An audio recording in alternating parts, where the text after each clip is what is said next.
শুধু ডক্টর বা পুলিশ এই করোনা কালে সামনে সারিতে এসে কাজ করেনি, সাংবাদিকরাও সেই জীবনের ঝুঁকি নিয়ে কাজ করেছে।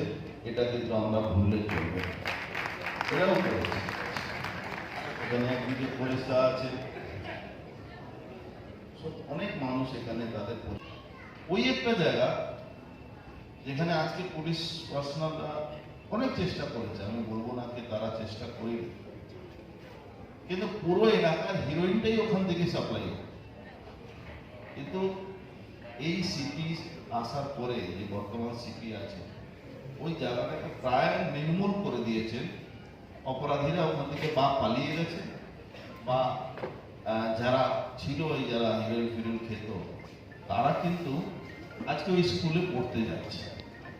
আমি জঙ্গল থানা যারা পুলিশ পার্সোনাল আছেন তাদেরকে ধন্যবাদ জানাচ্ছি। আর আমার সাংবাদিক ওয়েলফেয়ার অ্যাসোসিয়েশনের পক্ষ থেকে তাদেরকে সম্মান করা হচ্ছে, তার জন্য তাদেরকেও আমি ধন্যবাদ জানাই। একদম সমাজের সব থেকে ডেঞ্জারাস জিনিস কি হয়ে গেছে এই ড্রাগস। এই ড্রাগস ব্যাপারটা নতুন প্রজন্মকে একদম বাচ্চা বাচ্চা ছেলেদেরকে জীবন নষ্ট করে দিচ্ছে। এই জায়গাটাকে সিরিয়াসলি তারা ধরেছে। সাংবাদিকরা, সাংবাদিক বন্ধুরা, আমি তাদেরকে স্যালুট জানাচ্ছি কি তারা সঠিক ব্যবস্থার মধ্যে সঠিক লোকগুলোকে চিহ্নিত করে আজকে তাদেরকে সম্মানিত করছে। এটাই সমাজের যারা কাজ করে এটাই কাজ আছে। তাই সবাই ভালো থাকবেন, সাংবাদিক বন্ধুরা ভালো থাকবেন।